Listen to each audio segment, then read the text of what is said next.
इसके बारे में यदि मैं अपनी पीढ़ी से और बाद की पीढ़ी की बात करूं, जो युवा पीढ़ी है, जो नए साधक जो जुड़ रहे हैं प्रायः इस मंत्र से, इस साधना से, या जो तार्किक व्यक्ति हैं, उनके मन में ये ऊहापोह अथवा ये तर्क प्रायः रहता है, जिसको वो समय समय पर चर्चा भी करते हैं कि यही क्यों करना है, ये क्यों करें, इससे लाभ क्या है।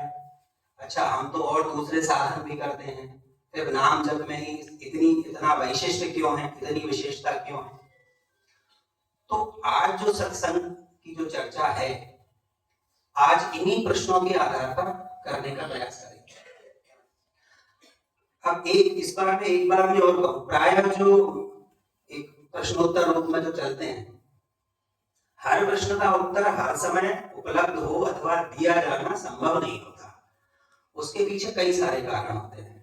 जब गरुड़ जी को व्यामोह हुआ कि ये कैसे राम हैं जिनको नागपाश में नाग ने बांध लिया और मैं काटने आया, तो वो क्रमशः नारद जी के पास गए, ब्रह्मा जी के पास गए, स्वयं शिव जी के पास गए। ये तीनों ही इतने समर्थ हैं कि गरुड़ जी को संतुष्ट कर सकते थे, लेकिन उनकी उस समय का वैचारिक धरातल, उस समय की पृष्ठभूमि ऐसी नहीं थी कि उसी समय उत्तर दिया जाए। तो उनको भेजा गया कालवशुनी जी के पास। आप सत्संग करिए, बुद्धि निर्मल करिए, तब भगवत चरणों की तरफ आप अग्रसर होंगे।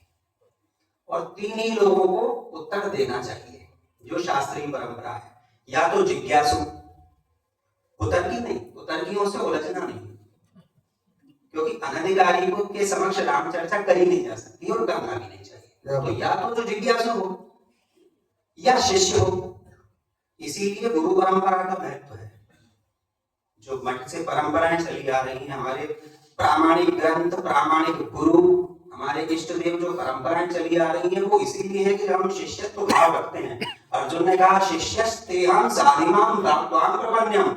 कृष्ण के सखा हैं, भगवान नर के अवतार हैं, लेकिन शिष्यस्तेहं, तब परमात्मा ने उपदेश दिया, पहले भी दे सकते। तो या जिज्ञासु हो, या शिष्य हो, या मित्र हो, क्योंकि कुपथ निवार सुपंथ चलावा, मित्र का धर्म है कि अपने मित्र को सही रास्ते पर लाए, सही मार्ग पर लाए। तो इन्हीं चीजों से चर्चा करनी चाहिए। अब दूसरा जो प्रश्न आता है कि प्रमाण क्या है, तो प्रमाण की यदि चर्चा करें तो बहुत संक्षेप में मैं बात करूं, प्रमाण क्या होता है? प्रमीयते अनेन, जिससे किसी बात की सिद्धि होती हो, किसी बात की पुष्टि होती हो। प्रमाकरण प्रमाण, उसको प्रमाण बोलते हैं। प्रमाण मुख्य रूप से तीन प्रकार के। एक प्रत्यक्ष प्रमाण, जैसा हम और आप एक दूसरे को देख रहे हैं, हमने कुछ खाया, हमने कुछ पिया, हमने कुछ बोला, हमने प्रत्यक्ष एक दूसरे को देखा या कुछ पढ़ा, वो हमारा प्रत्यक्ष प्रमाण है। दूसरा प्रमाण है अनुमान। अनुमान का अर्थ यहाँ तुक्का नहीं है, यह केवल अनुमान नहीं है। प्रत्यक्ष जन्य होते होते होते होते हमारा अंदर का अंतस इतना पुष्ट हो चुका होता है कि हम बिना प्रत्यक्ष के बोल देते हैं कि ऐसा है।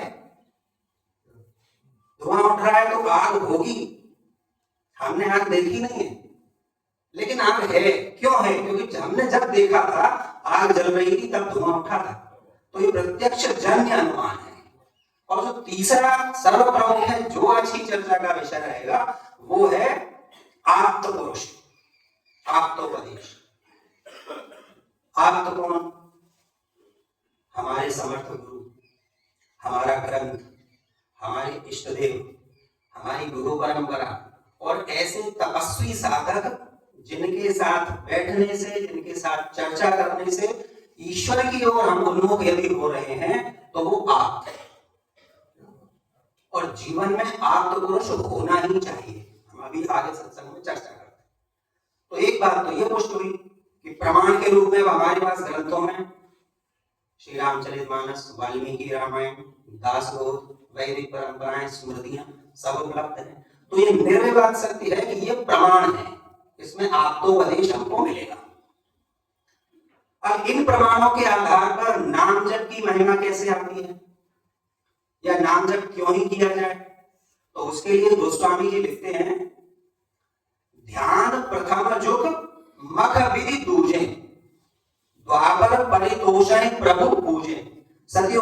ध्यान की विशेष महत्व है। त्रेता युग में यज्ञादि जो बड़े बड़े कर्म है उनका बहुत महत्व है, और द्वापर में पूजा का बहुत महत्व है। यहां हम स्पष्ट करें, नाम जप की महत्ता बताने का अर्थ ये कदापि नहीं है कि हवन, यज्ञ, ध्यान, जप, तप इनको गौण माना जाए। ये बिल्कुल नहीं है, क्योंकि हम देखते चले आ रहे हैं युग परंपरा से ये मोक्ष की प्राप्ति के साधन रहे हैं। हम यहां ये नाम जप की चर्चा कर रहे हैं।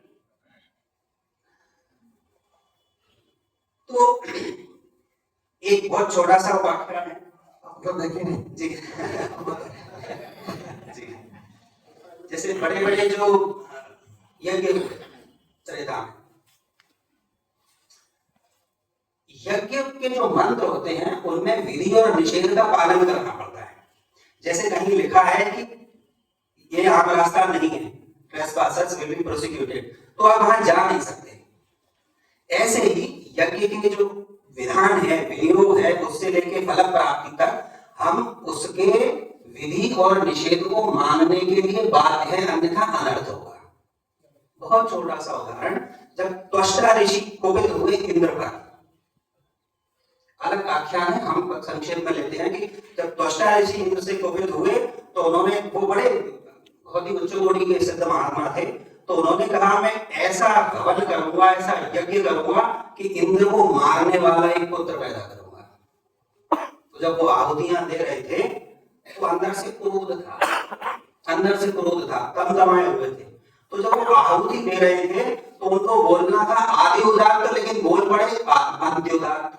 जैसे इंद्र शत्रुवर्धस्व, अब इंद्र शत्रुवर्धस्व, अब समास बदल गया। होना था तत्पुरुष, इंद्र को मारने वाला पुत्र पैदा हो या गौरी, जो इंद्र से मरे ऐसा पुत्र पैदा हो। अब ये स्वरतो यथेंद्र शत्रु स्वरतो बना था, स्वर्ग के अपराध से इतना बड़ा विपर्य हो गया, अनर्थ हो गया। वो अलग बात है कि चूंकि यज्ञ के प्रभाव से वृत्तासुर उत्पन्न हुए थे तो उनके लिए आसान नहीं था। दधीची महर्षि का जो त्याग रहा उससे उनका अंत हुआ। हमारा यहाँ कहने का जो निवेदन है वो यही है कि यदि हम मंत्र से कोई यज्ञ कर रहे हैं तो उसकी उसी रूप में विधि निषेध की मान्यता है जो मानना पड़ेगी। हम जप कर रहे हैं तो उसके लिए भी आसन, प्राणायाम, नियम, इसकी महत्ता है। व्यग्र चित्ता गायत्री निष्फला भवति। यदि हम जल्दी जल्दी में कर रहे हैं, आतुर हैं, कहीं जाना है, बस जल्दी से माला खत्म कर लें, तो व्यग्र चित्त होकर यदि हम करते हैं तो वो जप निष्फल हो जाता है। अच्छा, अब ये चल रहा है कलयुग, तो करें क्या? नहीं कलि कर्म न धर्म विवेकु, राम नाम अवलंबन हेतु। कलयुग में एकमात्र आधार, कलयुग केवल नाम आधार, हरेर नामैव नामैव नामैव हरेर नामैव केवलम, कलौ नास्त्येव नास्त्येव नास्त्येव गतिरन्यथा। भगवान नाम के स्मरण के अतिरिक्त कलयुग में कोई गति है नहीं। अच्छा, ये मन से बोला जा रहा है, ऐसा बिल्कुल नहीं। गोस्वामी जी ने कलयुग में केवल राम नाम का जाप, मंत्र जाप ही हमको तार सकता है हर प्रकार से। और नाम रूप की गोस्वामी जी ने इतनी महिमा लाई है कि समय उसके लिए बहुत कम रहता है, पूरा एक नाम रामायण पर चर्चा हो सकती है। इसके तुलसीदास जी ने प्रमाण दिए कि जो राम नाम के जापक हैं। अच्छा, उसके पहले उन्होंने एक बात और कही कि तीनों लोकों में और चारों वेदों, ये बात प्रसिद्ध है कि यदि हमने भगवत आश्रय राम नाम के रूप में नहीं लिया तो उद्धार नहीं होगा। अब इसका प्रमाण वो सतयुग से लेके चले आ रहे हैं, सोचिए। तो यदि ये कहा जाए कि भगवान हरि नाम के या श्री राम नाम के आदि जापक यदि कोई है तो भगवान महादेव हैं, स्वयं शिव जी हैं। उनकी महिमा नाम से क्या हुआ? नाम प्रभाव शंभु अविनाशी, बेस मंगल मंगल राशि, शिवजी अविनाशी ही राम नाम के महात्म से हो गए, ऐसा गोस्वामी जी लिखा है। और उन्होंने समय समय पे पद पद पर कालकूट फल दीनामी को, जब मंथन हुआ और कालकूट विष पीने की बारी आई तो राम, उसके बाद कालकूट और म समा भगवान नीलकंठ हो गए। राम के संकट में इन्होंने कालकूट को संभाल लिया। जब सती माता का जो प्रसंग था शिव जी के साथ, प्रसंग होने के बाद उनकी समाधि लगी। गोस्वामी जी लिखते हैं, बीते संवत सहस 87 तजी समाधि शंभु अविनाशी। 87,000 वर्षों की एक लंबी समाधि के बाद शिव जी ने जब नेत्र खोले तो राम नाम शिव सुमिरन लागे, जानी सती जगत पति जागे। 87,000 वर्षों की समाधि के बाद जो पहला उच्चारण मुंह से निकलता है वो है राम। तो शिवजी से बड़ा नामनिष्ठ, शिवजी से बड़ा राम मंत्र का जापक है कौन? अच्छा, ये एक दूसरे के जापक हैं। ये बड़ा अच्छा सुंदर वो है। जब नारद जी ने श्राप दिया श्री हरि को, नारद मुनि की जो कथा है कभी चर्चा करेंगे, तो आखिरी में जब श्राप देने के बाद वो विफल हुए और उनको लगा कि मुझसे त्रुटि हो गई, तो बोलते हैं व्यथा हुए मम श्राप प्रकाला, हे प्रभु जो मैंने आपको श्राप दे दिया है वो मेरा श्राप निष्फल हो जाए, क्योंकि मैंने आपसे इतना बोल दिया कि चित्त में दाह हो रहा है, चल रहा हूं, मैं क्या करूं? तो श्री हरि क्या बोलते हैं, जब हो जाए शंकर सतनामा, होई है हृदय तुरत विश्रामा। आप शंकर जी के सतनामों का पाठ करिए, आपके हृदय में शांति उत्पन्न होगी। लीजिए साहब, शिव जी राम जी को बज रहे हैं, राम जी शिव जी को बज रहे हैं, इनसे बड़े आदि जापक कौन है बताइए? ढूंढने से भी नहीं बनेंगे। लेकिन गोस्वामी जी ने बड़े आगे और भी चर्चाएं की, नारद जी शुक सनकादि इनकी बात की। एक बड़ी अच्छी चर्चा उन्होंने की, नाम जपत प्रभु कीन प्रसादु, भगत शिरोमणि भेद प्रहलाद। भक्त प्रहलाद जो नामनिष्ठ संत हैं, संत की श्रेणी के बहुत परम ज्ञानी है प्रहलाद जी। अच्छा, उनके पिता बिल्कुल विपरीत, आस्तिकता और नास्तिकता का संगम एक स्थान पर यदि देखा जाए तो हिरण्यकश्यप और प्रहलाद जी। वो इतना घोर नास्तिक था कि वो भगवान श्री हरि को ढूंढने निकला, त्रिलोकी में नहीं मिले। ब्रह्मा जी ने कहा प्रभु इसका क्या करना है? बोले अभी समय नहीं, अभी रुको। तो बोले तब तक आप कहां रहेंगे? श्री हरि बोलते हैं मैं हिरण्यकशिपु के हृदय में रहूंगा। मानो वो संकेत दे रहे हैं कि हम बाहर ढूंढते हैं, पूरे जीवन भर हम बाहर ढूंढते हैं, लेकिन वो बैठ गए अंदर और अंदर ही नहीं देखा। हिरण्यकशिपु की नास्तिकता पुष्ट हो गई कि ईश्वर है ही नहीं, इसलिए आज से ईश्वर में। लेकिन प्रहलाद जी के मंत्र का प्रभाव देखिए कि राम नाम नर केसरी, कनक कशिपु कलिकाल, जापक जन प्रहलाद जिमे, पालय दल सुरसार। राम नाम के रूप में नरकेसरी नरसिंह प्रकट हुए। क्यों प्रकट हुए? क्योंकि जापक जो जापक है, राम नाम का जापक है, वो प्रहलाद के समान है। तो ये जो कलिकाल है, हिरण्यकशिपु रूपी जो कलिकाल है, इसका मर्दन करने के लिए जब जापक जप करता है राम राम राम, तब नरकेसरी के रूप में श्री राम नाम प्रकट होता है। तो ये प्रहलाद जी की नाम निष्ठा। ध्रुव सकलान जपयो हरि नाम, पायो अचल अनुपम ठाम। ध्रुव जी महाराज नाम निष्ठा के कारण बाल्यकाल में ही भगवत साक्षात्कार हुआ, और न केवल भगवत साक्षात्कार हुआ, ध्रुव जी महाराज ने, जहां तक मेरा ज्ञान है, यदि अशुद्ध हो तो करेक्ट करें, 33,000 वर्ष शासन किया था ध्रुव जी महाराज। राजा रामचंद्र जी से भी बड़ा शासन था। 33,000 वर्ष ध्रुव जी ने शासन किया। और आज यदि हम कलयुग में भी देखते हैं, 28वें चतुर्युग के कलयुग की हम बात करें, तब भी हम ध्रुव जी को ध्रुव मानते हैं। तो विवाह में ध्रुव दर्शन की परंपरा है कि आप ध्रुव रहिए, स्थिर रहिए। तो नाम का प्रभाव तो है ही। ध्रुव सकलान जपयो हरि नाम, पायो अचल अनुपम ठाम। इसी क्रम में ध्रुव जी की चर्चा की, अन्य चर्चा की, वाल्मीकि जी की चर्चा की, हम आप सभी परिचित हैं। हनुमान जी की चर्चा के बिना थोड़ा सा यहाँ अपूर्णता है। हनुमान जी के लिए गोस्वामी जी ने कहा, सुमेरी पवन सुत पावन नामो अपने वश करि राखे रामो। राम जी हनुमान जी के वश में है। क्यों वश में है? क्योंकि वो इतने नाम निष्ठा में ओतप्रोत है कि यदि हम अपने कालखंड को देखें तो अहरनिश 24 घंटे श्री राम नाम का जाप चलता है, तो वो वश में है। अच्छा, बड़ा सुंदर प्रसंग है, इसी में थोड़ी सी चर्चा करूं। किष्किंधा कांड में जब समस्त वानर सीता जी की खोज में जा रहे हैं, अलग अलग दिशाओं में गए, हनुमान जी, अंगद, जामवंत आदि प्रमुख वानर भी दक्षिण दिशा में गए, तो प्रभु श्री राम जी ने हनुमान जी को बुला के कर मुद्रिका दी, अपनी अंगूठी दी, ये जानते हुए कि इनसे कार्य की सिद्धि होनी है। अब देखिए, निर्गुण राम जब सगुण राम बन के आए और वो हनुमान जी को कर मुद्रिका दे रहे हैं, ठीक, यहां तक कोई समस्या? अच्छा, किष्किंधा कांड में राम जी के दर्शन के पहले तक हनुमान चरित्र उतने रूप से प्रकट नहीं हुआ।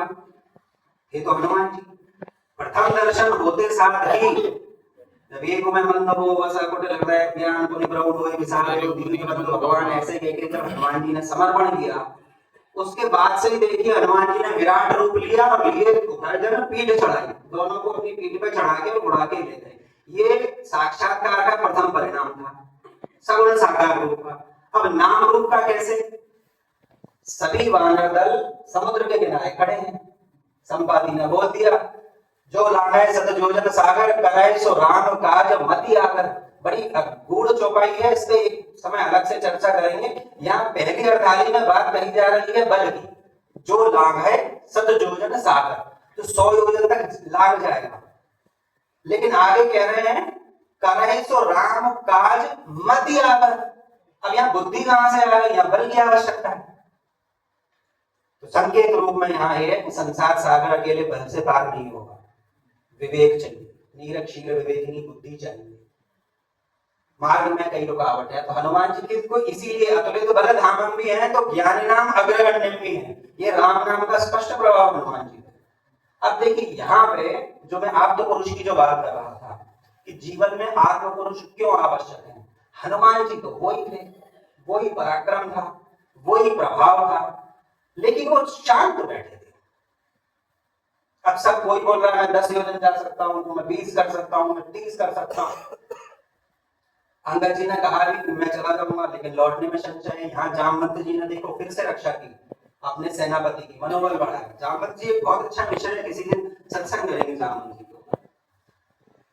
तो अब बात इसकी है कि इस काम को करेगा कौन? तो यहाँ हमारे जीवन में जब भी संशय होता है, उहापोह होती है, यहाँ आप तो पुरुष काम आते हो, चाहे वो व्यक्ति के रूप में हो या ग्रंथ के रूप में हो। तो वहां जामवंत जी ने हनुमान जी को उठाया, कहां रीक्षपति सुन हनुमान काचुप साधि रहा बलवान। पहले उनकी बल की प्रशंसा करी, उनका बल याद दिलाया कि आप तो बलवान हैं, उठिए। हनुमान जी निश्चय रहे।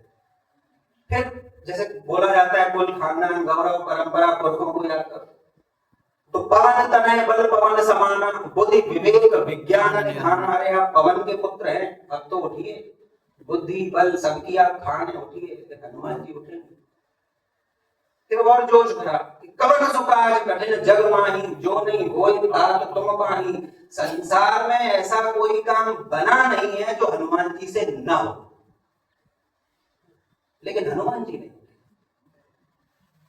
अंत में जामवंत जी ने श्री राम के नाम स्वरूप का प्रकट किया। राम काज लगी तब अवतारा। केवल इतनी अवतारी बोली है कि आपका तो राम कार्य के लिए, प्रभु श्री राम के कार्य के लिए ही आप पैदा हुए हो। सुनता ही भयो पर्वताकार। श्री राम नाम के उच्चारण मात्र से, नाम मंत्र के अंदर प्रकटन होने मात्र से सुनता है भयो पर्वताकार। और वो भी ऐसे नहीं लीले नालियों जगह दिखा रहा। अब इतना जोश बढ़ गया कि मैं समुद्र को भी लाग जाऊंगा, त्रिकूट के साथ लंका को उठा लाऊंगा, रावण को भी मार लाऊंगा, बोलो मुझे क्या करना है।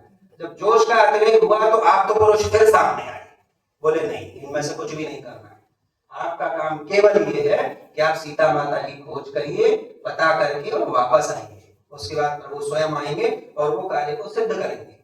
तो जब मैं अपने से छोटे जो लोग हैं उनको इस पंक्ति से जोड़ूं कि जब हम जीवन में हतोत्साहित हो या जब उत्साह का अतिरेक हो, उन दोनों ही समय में आप तो पुरुष पग पग पर हमारे काम आते हो। अब इसी क्रम में यदि चर्चा करूं नाम जप के रूप में, एक प्रसंग और नाम जप का हम उठाएंगे। गिद्धराज जटायु, अरण्य कांड में आप देखिए जब माता सीता का हरण हो रहा है, रावण लेके जा रहा है, जटायु जी उठे, वृद्ध थे, दशरथ जी के जमाने के थे, वृद्ध थे, लेकिन अन्याय नहीं देखा, उन्होंने प्रतिकार किया। रे दुष्ट ठाड़ के न होई, निर्भय चला न जाने से मोही। और रावण को शुरू में तो ये लगा कि आवत देख कृतांत समाना, स्वयं यमराज चले आ रहे, ऐसे जटायु जी थे।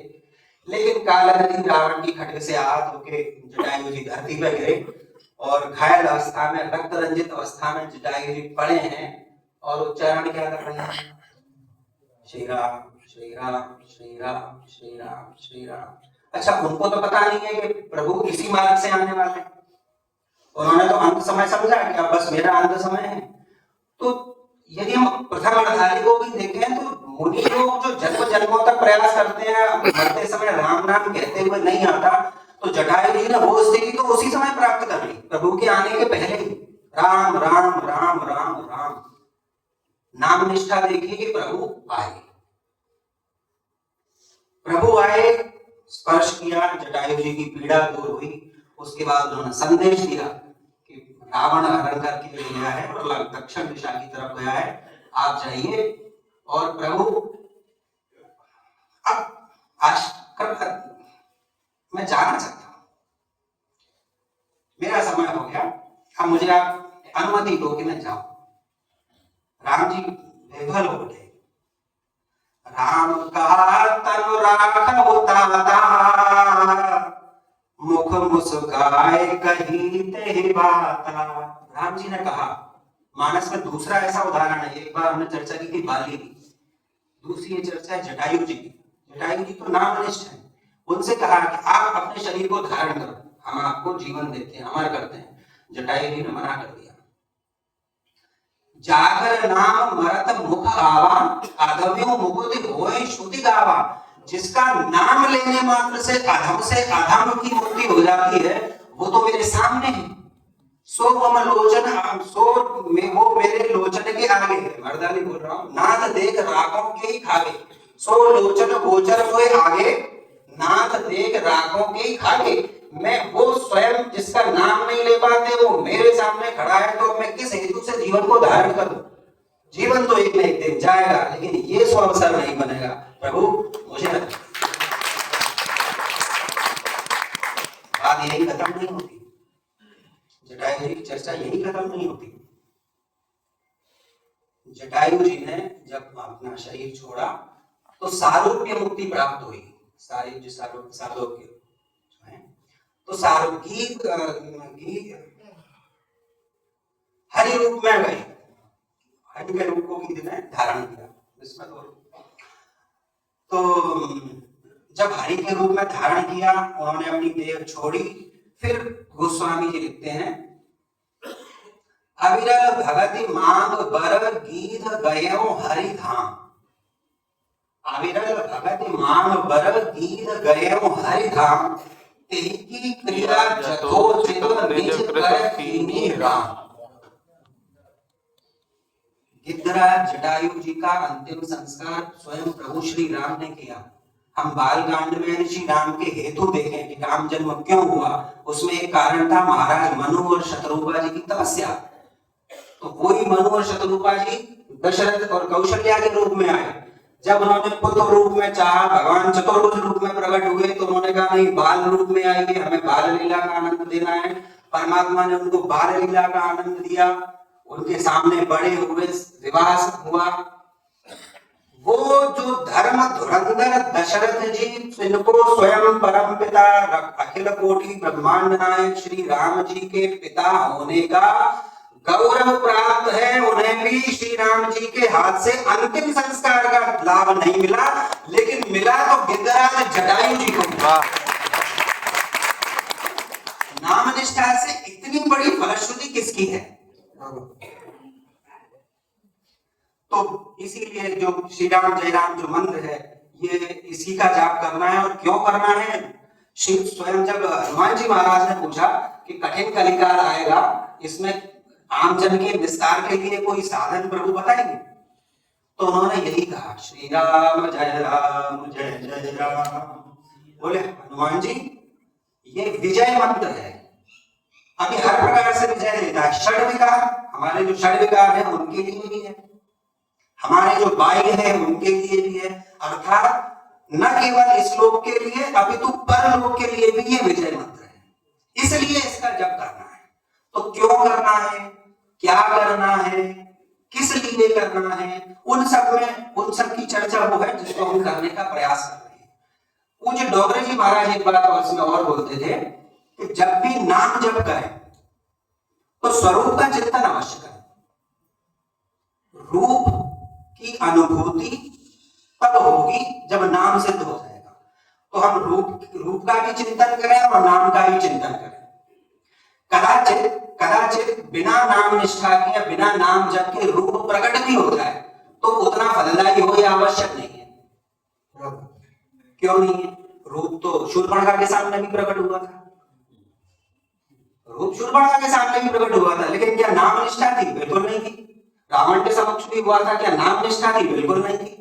तो नाम निष्ठा से रूप किसके सामने प्रकट हुआ? भक्तिमती शबरी, जिसको मतंग मुनि बचपन में बोल गए थे कि प्रभु आएंगे, और नाम जपते जपते जपते जपते चतुर्थ अवस्था में पहुंच गई, तब प्रभु आए। तो ये नाम निष्ठा के रूप का प्राकट्य है।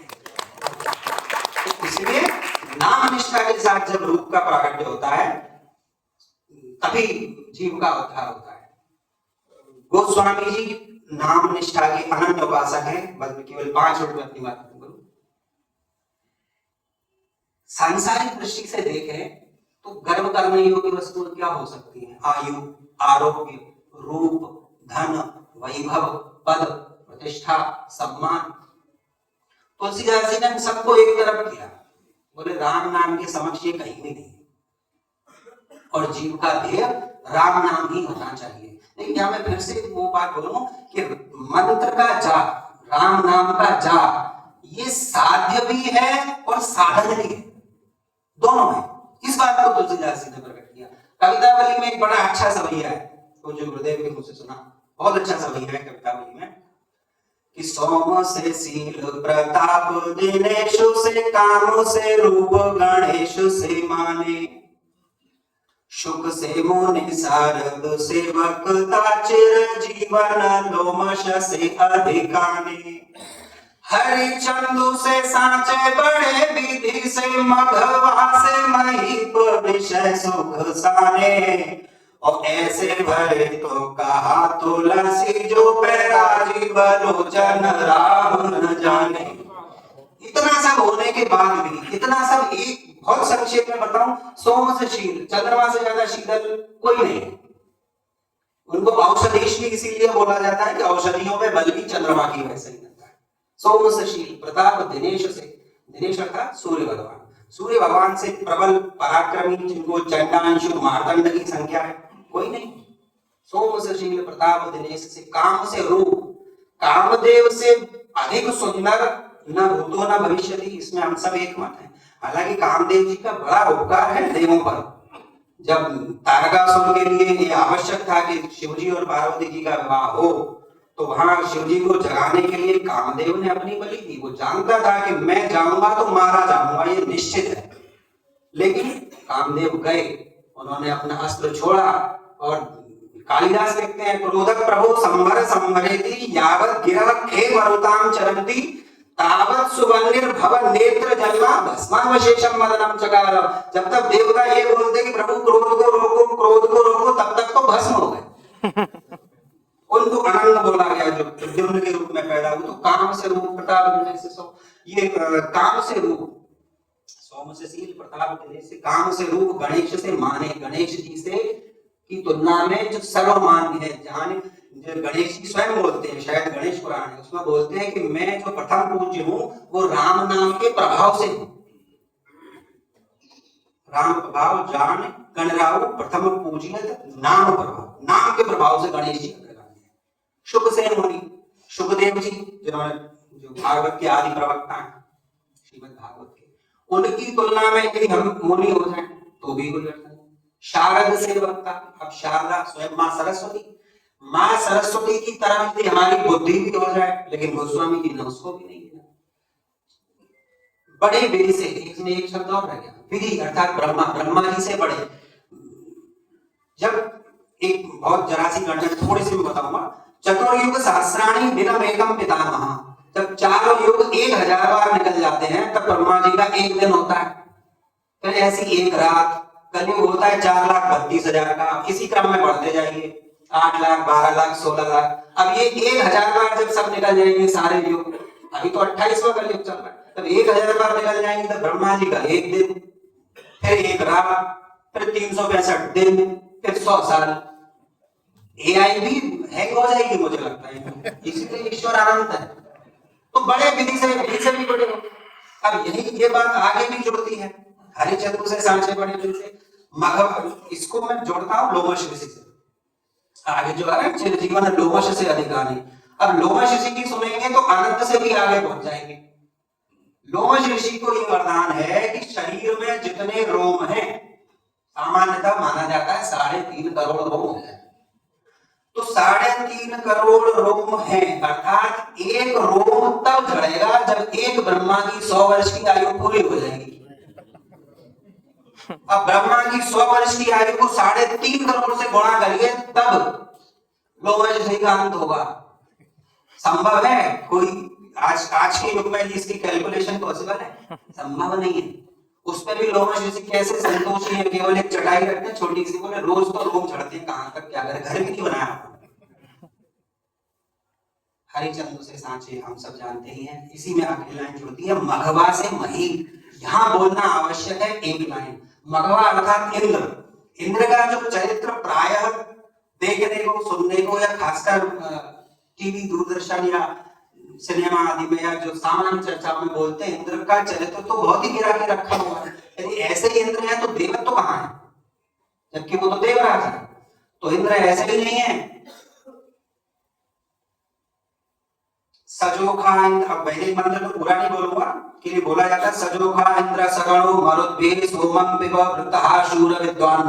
वो विद्वान है, वो शूर है, वो वृत्तहा है, वृत्तासुर का वध करने वाला है, सोमं पिब सोम रस को पीने वाला है। ये बात इसलिए बोलना जरूरी है कि सोम का अर्थ मदिरा नहीं है जो कि भ्रांति है।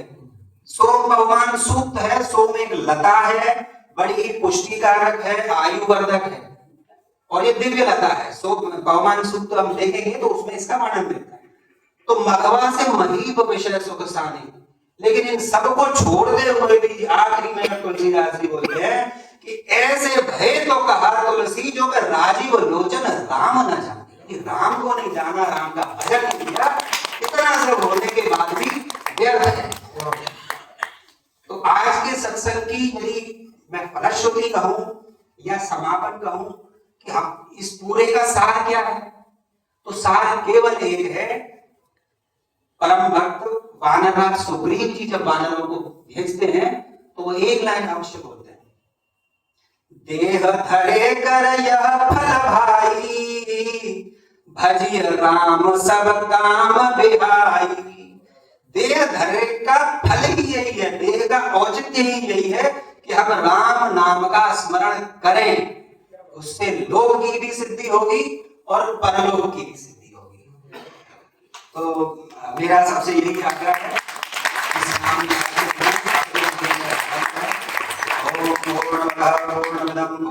पूर्णमदच्यते पूर्णस्य पूर्णमादाय पूर्णमेवावशिष्यते।